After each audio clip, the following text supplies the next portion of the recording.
जब सुरेश नदी के किनारे पर गया तो उसे एक अजीब चीज मिली। उसे कुछ समझ नहीं आ रहा था कि यह क्या। उसने वह उठाई और अपने घर ले गया। वो एक बक्सा था जो कि पूरी तरह बंद था। उसमें क्या था उसे पता नहीं था। वह बक्सा खोलने के लिए कुछ कर रहा था। जब बक्सा खुला तो उसमें एक अंगूठी मिली। वह अंगूठी बहुत ही चमक रही थी। उसने वह अंगूठी पहन ली और अंगूठी पहनते ही उसके सामने रोशनी चमकने लगी। तभी जैसे ही उसने अंगूठी को साफ किया तो उसमें से एक जिन्न बाहर आ गया।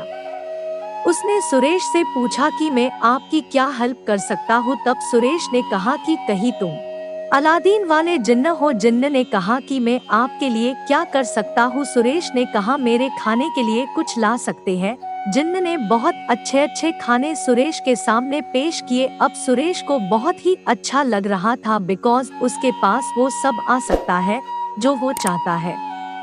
अब सुरेश के परेशानी के दिन खत्म होने वाले थे, पर सुरेश यह बात किसी को भी नहीं बताना चाहता था, इसलिए उसने यह बात किसी को भी नहीं बताई।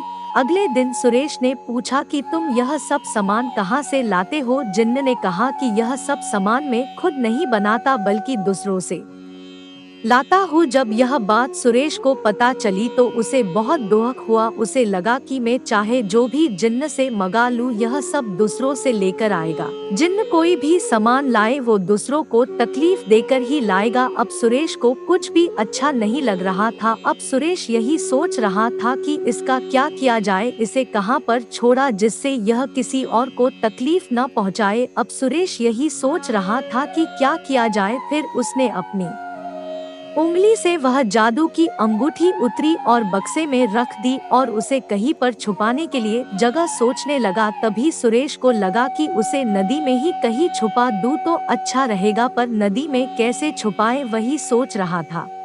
तभी सुरेश को एक विचार आया। उसने एक मजबूत रस्सी ली और उसमें बक्से को अच्छे से बांध दिया और नदी में कुछ दूर तैर कर बीच में जाकर उसने वह बक्सा छोड़ दिया और सुरेश ने उस जादू की अंगूठी से अपने आप को बचा लिया। दोस्तों, हमें यह सोचना चाहिए कि जिससे हमें फायदा हो रहा है उससे कहीं दूसरों को तो परेशानी नहीं हो रही है। अगर ऐसा है तो आप उस चीज का प्रयोग न करें। हमें दूसरों की भलाई सोचनी चाहिए, तभी हम एक दूसरे की मदद कर पाएंगे। अगर आपको यह कहानी जादू की कहानी पसंद आई है तो हमारे चैनल को सब्सक्राइब करें और बेल आइकन ऑन कर ले। धन्यवाद।